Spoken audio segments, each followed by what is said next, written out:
Bismillahirrahmanirrahim. Distinguished guests, business leaders, ladies and gentlemen, I am honored to join all of you here today at this important, responsible business forum for sustainable development. It's good to be here in Singapore in a different capacity. My wife and I had the rare pleasure of walking freely last night on Orchard Road. While I was at Takashimaya, a few Singaporeans noticed me and one asked if I was on a state visit. I told them no, I am no longer President of Indonesia. I am just here looking for nasi goreng. Indonesian fried rice. Do you know a good place? Well, I come here today with a few hats. I come as a former president of Indonesia, as newly appointed chairman of the Global Green Growth Institute, as a concerned global citizen, and a doting grandfather who has spent a lot of time thinking how we can best ensure that our grandchildren will inherit a better earth from us. There is a lot of space here for new ideas and fresh approaches. Let me begin with my observation within the past decade, where I had the pleasure to routinely visit various parts of Indonesia. I went to villages where a good portions of our poor are found, and I heard their aspiration to have just enough food on the table and to have good education and health for their family. I visited forest areas in Sumatra, Kalimantan, and Papua, and other places, and spoke with communities who live nearby, and they were increasingly aware of the imperative to protect the forest for their own well-being. I visited agricultural sites and plantations, which produce food to feed 250 million Indonesians, and heard our people determined to raise their production and productivity for food security, as well as for their own economic livelihood. I visited and inaugurated oil refineries and power generators, which were essential to our effort to meet growing demands for fuel, for household, industry, transportation, and others. I met with business players and private sectors who wanted to see their business grow, which I also totally support, as it would create jobs, increase tax revenue, generate local economy, and reduce poverty.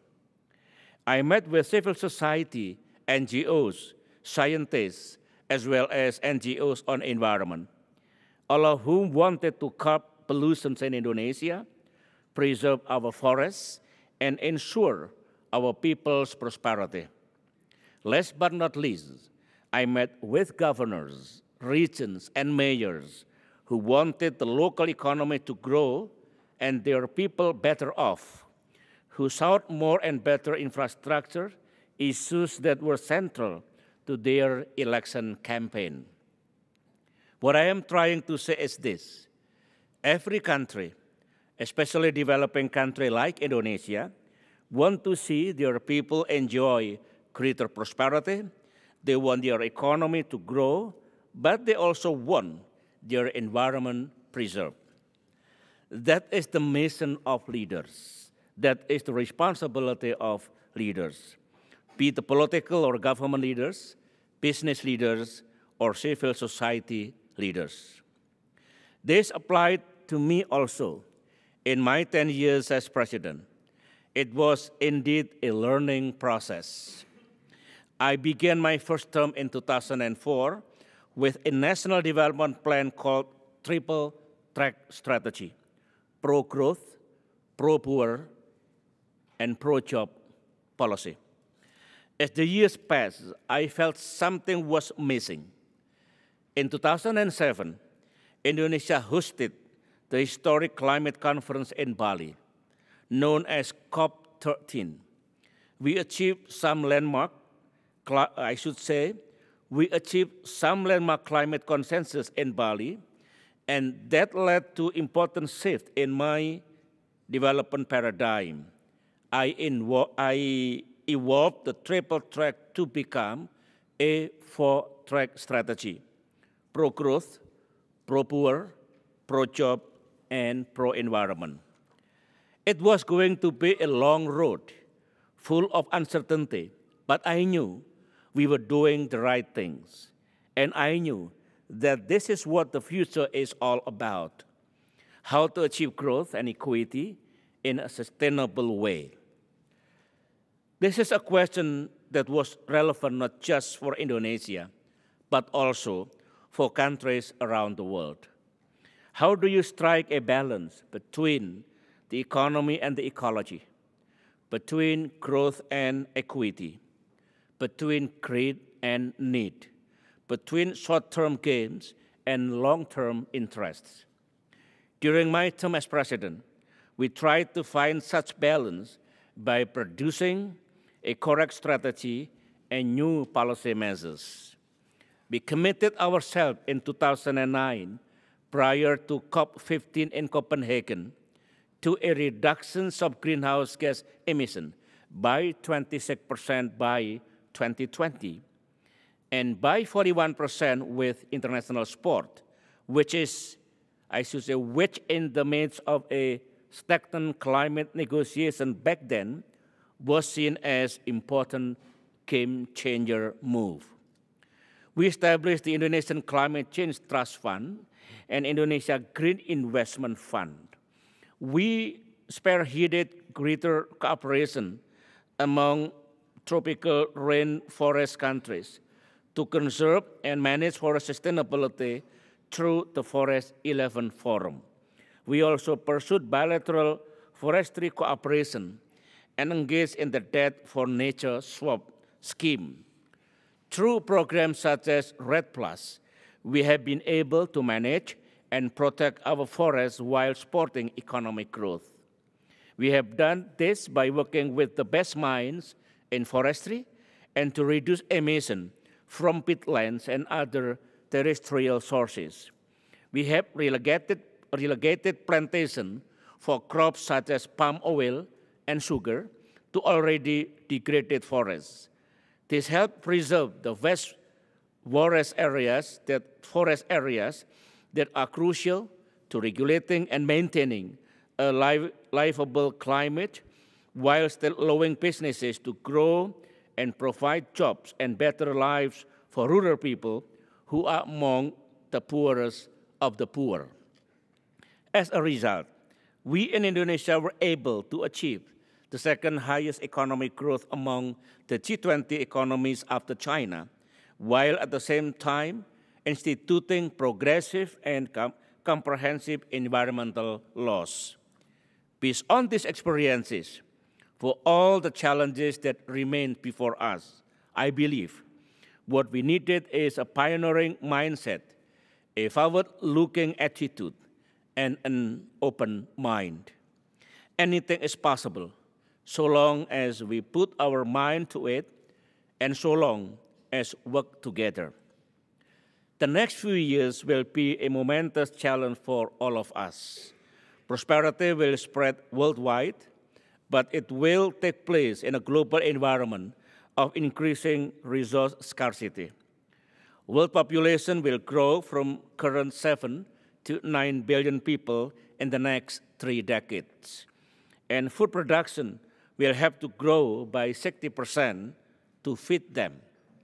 Megacities will proliferate, mostly in developing countries, adding stress to the already bleak greenhouse gas situation. Energy demand too will rise as the world tries to provide electricity to the 1.3 billion people who now still do not have access to it. And don't forget that each year some 13 million hectares of forests are lost due to a variety of causes. The IPCC has yet again issued its report, this time much more convincingly, which concludes that climate change is not fiction.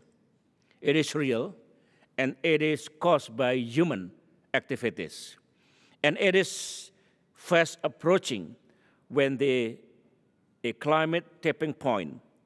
What we do or do not do today will affect the lives of generations to come. So we are really in a tight race against time to do all we can within this very short window of opportunity to keep global temperature to rise below 2 degrees Celsius by the end of the century. And it is not a race between, I should say, it is not a race by a few countries. It is a race for the whole humanity, who will collectively bear the consequences of climate change and environmental degradation permanently. I believe we can win this race. I believe we can achieve sustainable development, sustainable forestry, sustainable energy, sustainable agriculture, sustainable cities, and so on. And to achieve them, our crucial part of our success lies in our ability to enact green growth. Green growth will be essential to the global effort to define a post-2015 development agenda and to achieve an ambitious, strong, sustainable development. Dr. Ivo de Boer will explain it in greater detail about green growth after my speech. What we know is that there is no single model for green growth. We believe that every country, accounting for their individual circumstances and needs, can evolve its own model, which strike the right balance between growth and sustainability.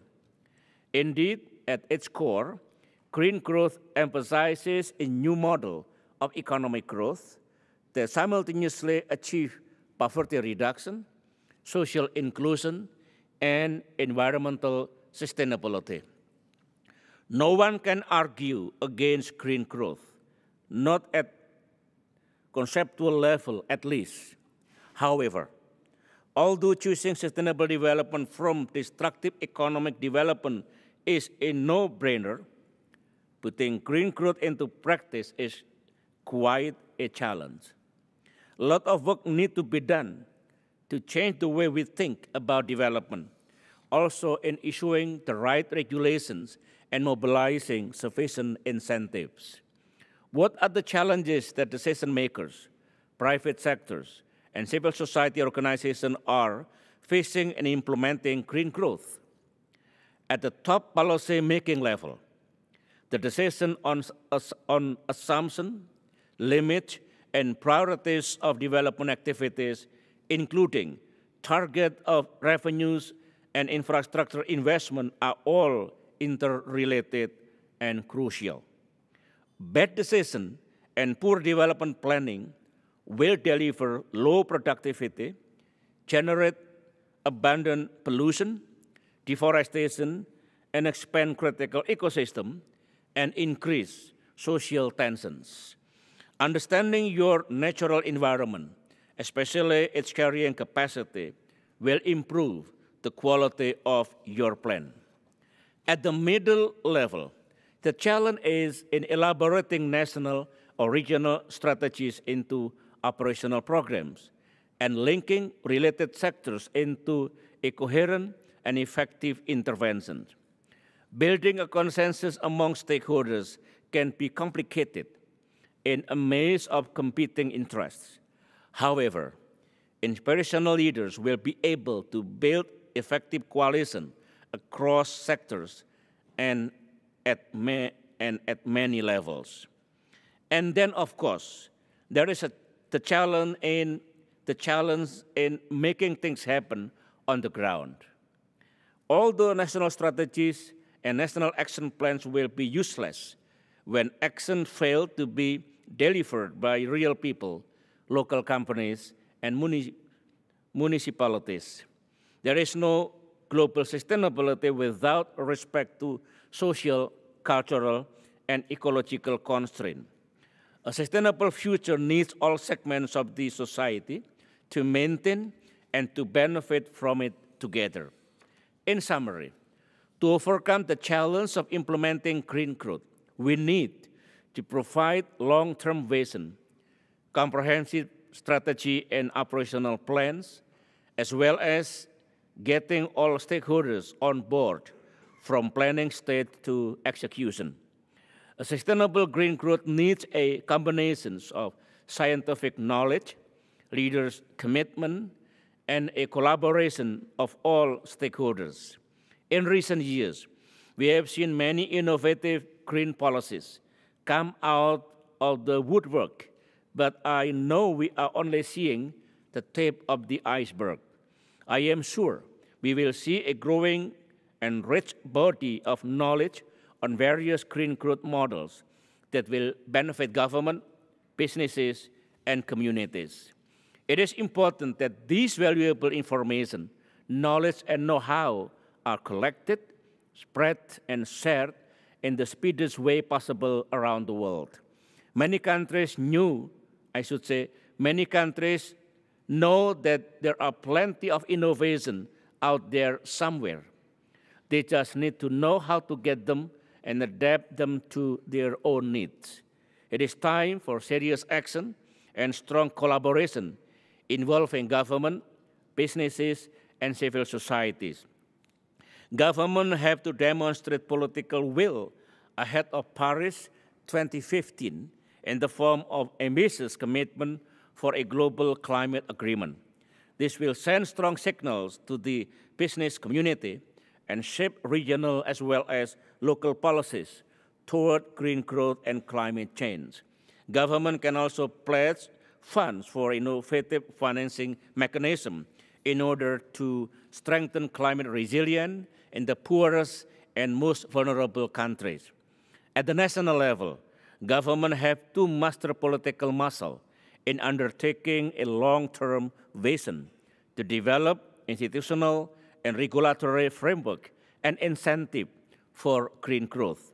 It has to question and assess the conventional model of economic growth and frame green growth in the context of development priorities and strategic concerns: food security, energy security, city development, infrastructure building, transportation, industry, land use, and forest sustainability, and others. I welcome the climate agreement signed recently between the United States of America and the People's Republic of China, which will have an immense positive impact. Together, China and the United States account for 40% of all greenhouse gas emissions. Earlier this month, 24 nations agreed to a shared strategy for green growth covering the next 5 years. Meeting under the auspices of the Global Green Growth Institute, all 24 countries pledged to initiate bankable programs on the growth while also focusing attention and effort on least developed countries where progress has been slow. Businesses will also play a critical, and I would even say central role. The private sectors constitute 2/3 of global financial flows, is a key player to sharing risk, realizing green investment flows, and strengthening climate and infrastructure finance facilities. Business is not immune to climate risk that invariably affect a country's long-term viable growth and risk profile. According to the recent New Climate Economy report, the global economy will require substantial investment in infrastructure as the population and the middle class grow, with an estimated $89 trillion of infrastructure investment required through 2030. Private sector forms 2/3 of the global financial economy. The Climate Policy Initiative estimates that we are currently at roughly 360 billion US dollars annually in public and private climate investment, with developed country government providing somewhere between 10 to 20 billions per year. Both public and private levels of funding need sustained growth to ensure that we get on a pathway to meeting investment need in 2020 and beyond.